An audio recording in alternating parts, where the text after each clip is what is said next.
शनि ढैया का समय हो और शनिदेव अस्त हो तो ढैया का प्रभाव जरूर कम रहता है, लेकिन शनिदेव उदित हो जाए, शनिदेव प्रभाव में तेज हो और उनका प्रभाव सारा का सारा चतुर्थ भाव से शुरुआत कर रहा हो, तो आपको कुछ हद तक सावधानियां बरतने की जरूरत होती है।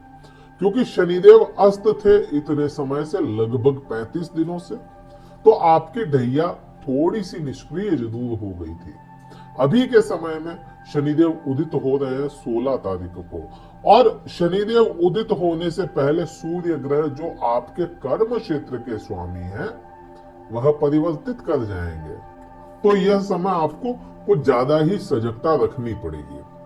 प्रभाव क्या आएंगे, कैसे आप पे इम्प्लीमेंट करें कि यह जो दुष्परिणाम है, बुरे प्रभाव है, उनको कम कैसे किया जा सकता है, उस पे चर्चा करेंगे। देखिए, सबसे पहले तो अपने को देखना पड़ेगा कि आपके, क्योंकि किसी भी ग्रह का विश्लेषण करना होता है या किसी भी ग्रह के बारे में समझना है अपने को कि आपके और मुझ पर क्या प्रभाव लाएंगे, तो उसके लग्नेश को समझना पड़ेगा पहले।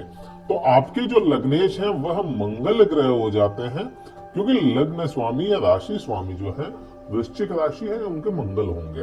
मंगल के संबंध देखने शनि देव के साथ में, तो शनिदेव क्या है, शनिदेव आपके पराक्रम भाव, तृतीय भाव के स्वामी होते हैं और चतुर्थ भाव के स्वामी होते हैं। तीसरा और चौथा दोनों ही भाव मिले मंगल ग्रह के लिए शनि जो होंगे वह होंगे आपके समग्रह। समग्रह की श्रेणी में जैसे ग्रह के साथ बैठेंगे वैसे प्रभाव लाएंगे। तो क्या समग्रह का प्रभाव आप पे ढैया या साढ़े साथी में अच्छा या बुरा होगा? नहीं, यहाँ पे वही होगा जो शनि का स्वभाव है।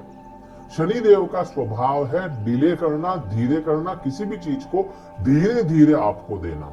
शनि देव का स्वभाव, क्योंकि इनके स्वभाव में ही दुख समाया हुआ है, दुख दर्द को रिप्रेजेंट शनिदेव ही करते हैं। तो आपको दुख दर्द तो ये दिलाएंगे ही दिलाएंगे, वृश्चिक लग्न को या वृश्चिक राशि को। दुख दर्द चतुर्थ भाव से पैसा अटकना, घर परिवार से कोई ना कोई परेशानी आपको देखना, माता के स्वास्थ्य को लेकर के या माता से परेशानियां देखना, प्रॉपर्टी उलझ जाना, यह सारे ही, कोई गाड़ी वगैरह कोई आप खरीद रहे हैं, कोई कैसे भी करके गाड़ी से, वाहन से आपको परेशानियां करना, यह सारा ही, क्योंकि वाहन को भी रिप्रेजेंट शनिदेव ही करते हैं। तो और प्रॉपर्टी हो गई, कंस्ट्रक्शन को पूरा प्रॉपर्टी, हालांकि कई फैक्टर देखे जाते हैं प्रॉपर्टी कैसी और क्या है, तो उस हिसाब से ग्रह अलग अलग है, लेकिन कंस्ट्रक्शन जो होगा, कंस्ट्रक्शन को देखा जाएगा शनि से, तो वह सारी ही चीजें हो जाती है। मीन्स शनिदेव आपके यहाँ पे, अब यहाँ पर आप देखो शुक्र ग्रह आ गए यहाँ पे, और आपके लग्नेश मंगल भी यहाँ पे आएंगे, क्योंकि केवल एक ग्रह तो है नहीं कि कर्म क्षेत्र का जो स्वामी है सूर्य वह ग्रहण की चपेट में चला जाएगा तो सारी चीजें आपको परेशान कर देगी, ऐसा नहीं है, दूसरे ग्रह भी प्रभाव लाएंगे। तो शनि का तो यह समझ में आता है कि चतुर्थ भाव जो हो जाता है उससे आपको परेशान करने की कोशिश करेंगे, लेकिन चतुर्थ भाव में ही शुक्र ग्रह भी आ गए हैं। 7 तारीख को शुक्र ग्रह आए, 31 तारीख तक यहाँ रहेंगे और मंगल भी यहीं पे आ जाने हैं। तो यहाँ पे आप देखो कि शुक्र को क्या मिला, शुक्र ग्रह को आपका मिल गया 12वां भाव, द्वादश भाव, और दूसरा मिल गया आपका सप्तम भाव। द्वादश भाव का स्वामी आपके लिए हमेशा विपरीत परिस्थितियां इकट्ठी या विपरीत परिस्थितियां करने की कोशिश करेगा, लेकिन कब? जब वह अकेला होगा या उसका मित्र ग्रह होगा। अगर यहीं पे लग्नेश आ जाता है तो यह स्थितियां सुधारने की भी कोशिश करेगा। क्यों? क्योंकि मंगल आपका लग्नेश है, मंगल यहाँ पे आ रहा है, तो यहाँ पर देखोगे तो शुक्र और मंगल का युद्ध हो जाना, पति पत्नी के हाउस और पति पत्नी के आंतरिक संबंध एक हो जाना। यहाँ पे किसी प्रकार के कोर्ट केस वगैरह की बात करोगे तो वो भी आपको घर से सपोर्ट मिलेगा, चाहे आपके ऊपर कोई झूठे एलिगेशन लग गए, लेकिन आपका घर परिवार आपका सपोर्ट करेगा, ऐसी स्थिति है। और आदमी दुनिया की नजर में गिर जाए, परिवार की नजर में ना गिरने पाए, वही चीज होती है। तो यहाँ पर शुक्र का यहाँ पे होना आपके लिए बुरा नहीं होगा जब मंगल यहाँ पे आ जाएंगे।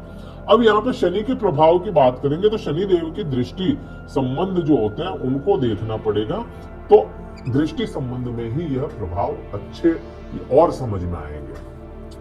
वीडियो देखते हैं, लाइक कीजिए करें और कमेंट करें। कमेंट में आप अपने इष्ट का नाम लिख सकते हैं, और कुछ नहीं तो हर हर महादेव लिख सकते हैं, जय श्री राम लिख सकते हैं। कमेंट जरूर कीजिए। बात करते हैं तीसरी दृष्टि की। तीसरी दृष्टि देखेंगे यहां से। तीसरी दृष्टि आपके छठे भाव का है। छठा भाव बृहस्पति बैठे हैं आपके लग्नेश राशि में। बृहस्पति यहाँ पे बैठे हैं और बृहस्पति बहुत कमजोर अवस्था में। आने वाले समय में बृहस्पति चेंज करेंगे, बृहस्पति चेंज होंगे और बलवान धीरे धीरे होंगे। अभी कमजोर अवस्था में है। अब कमजोर अवस्था में बृहस्पति का यहाँ पे आपके, क्योंकि यहाँ से आप देखोगे जॉब को देखा जाता है, रोग ऋण शत्रु को देखा जाता है। यहाँ से आपके आपका स्वभाव कैसा है अपने पार्टनर के प्रति, आपका खुद का स्वभाव अपने पार्टनर के प्रति, वो भी यहीं से कुछ हद तक देखा जाता है। पैसों का फ्लक्चुएशन देखा जाता है। वहां पे बृहस्पति थे तो यहाँ पे पैसों को लेकर भी प्रॉब्लम नहीं थी, लेकिन अभी होगी। अभी पैसों को लेकर के भी होगी, क्योंकि बृहस्पति अपनी अवस्थाओं में कमजोर हो गए। और मंगल शनि के साथ में 1-1.5 महीने तो नहीं है, उसके बाद में थोड़ी प्रॉब्लम ज्यादा बढ़ेगी ये पैसों को लेकर के। इसलिए यहाँ पे आपके तीसरी दृष्टि में थोड़ा सा कंजेस्टेड हो जाएगा पैसा आना, रास्ते कमजोर पड़ेंगे या रास्ते छोटे हो जाएंगे जहां से पैसा आता है। तो वह चीज है, जॉब को लेकर के थोड़ी परेशानियां हो सकती है, केवल जॉब को लेकर के। बात सातवीं दृष्टि की करोगे तो सातवीं दृष्टि कर्म क्षेत्र पर आएगी। कर्म क्षेत्र यहाँ पे बहुत इंपॉर्टेंट है। यहाँ पे आपको देखना पड़ेगा। देखिए, शनि का कारक तत्व तो अपने को समझ में आता है कि दुख का है, डिले का है, लेकिन इसको समझाएंगे कैसे। शनिदेव खुद क्या हो जाते हैं, कर्म स्वामी हो जाते हैं। शनिदेव हमेशा कर्म प्रधान ग्रह माने गए। शनि कभी क्विक रिजल्ट नहीं देगा। शनि ये नहीं कहेगा कि हाँ तुम मैं दे देता हूं, मैं नहीं। शनि कहेगा मेहनत करो, काम करो, कर्म करो, फिर फल देंगे। और फल कब देंगे, जब आपका कर्म हो जाएगा। डिले करेंगे और फिर फल देंगे।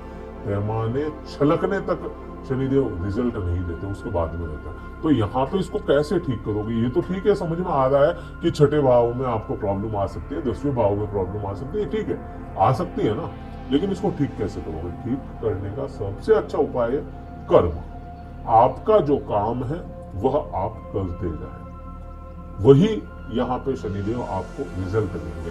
अब क्योंकि शनिदेव खुद के राशि में है और सूर्य की राशि को देख रहे हैं सातवीं दृष्टि से, और सूर्य से पिता पुत्र का संबंध शनिदेव का रहता है। पिता होता है सूर्यदेव। तो यहाँ पे आपको अपने पिता की सेवा करनी पड़ेगी। पिता की सेवा करनी पड़ेगी तो ही आपको शनि इस दैया में अच्छे रिजल्ट दे पाएगा। अदरवाइज शनि बहुत बुरे रिजल्ट लाने की रखता है, क्षमता है।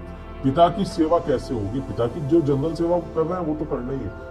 पांव दबाएं, पांव दबाओगे, क्योंकि शनि खुद हड्डियों का कारक है, शनि पांव का कारक है। तो यहाँ पे पिता के पांव दबाओगे तो आपको यह रिजल्ट इतने सुपीरियर दे देगा, पता नहीं चलेगा। ये बहुत बड़ी बात है, पता नहीं चलेगा कि शनि की ढैया कब आई कब चली गई और पता भी नहीं चला, और बहुत अच्छे से आपको रिजल्ट दे दिया, केवल पिता की सेवा। यहाँ पे अब 10वीं दृष्टि की बात करोगे, वह आपके खुद पे आ रही है। 10वीं दृष्टि आपके खुद के ऊपर आ जाना, यहाँ पे स्वयं पे आई, लग्न पे आई, मतलब यहाँ पे आपको आलस्य, जीवन में आलस्य आ जाना। बैठे हैं, काम को डिले करना, खुद ही के मन से काम करने की इच्छा ना हो, ये सभी चीजें होती है और हो भी रही होगी। हो रही है तो बताइए मुझे, हो भी रही होगी आपके साथ में। तो इसको कैसे ठीक करोगे। मेडिटेशन सबसे अच्छा, इसका उपाय यही है, मेडिटेशन करना ही आपके लिए सबसे अच्छा है। वर्कआउट कर सकते हैं अगर बॉडी आपकी अलाउ करती है, अदरवाइज मेडिटेशन करेगा। किसी एक चीज में ध्यान लगाने की कोशिश करें, ध्यान लगाना। ये तो प्रभाव आप पे आएंगे। क्या उपाय करेंगे और कुछ, शनि चालीसा का पाठ अच्छा है। हनुमान मंदिर में तिकोना झंडा चढ़ाएं। हनुमान मंदिर में तिकोना झंडा चढ़ाने से आपके राहु भी अच्छा होगा, केतु भी अच्छा होगा। जो लाभ भाव में बैठा है, केतु लाभ को तोड़ने के लिए बैठा, तो लाभ भाव में केतु भी अच्छा होगा। हनुमान मंदिर में लाल झंडा तिकोना चढ़ाने की कोशिश करें। इस वीडियो में कहीं कुछ भी अच्छा लगा लाइक कीजिएगा, शेयर कीजिएगा।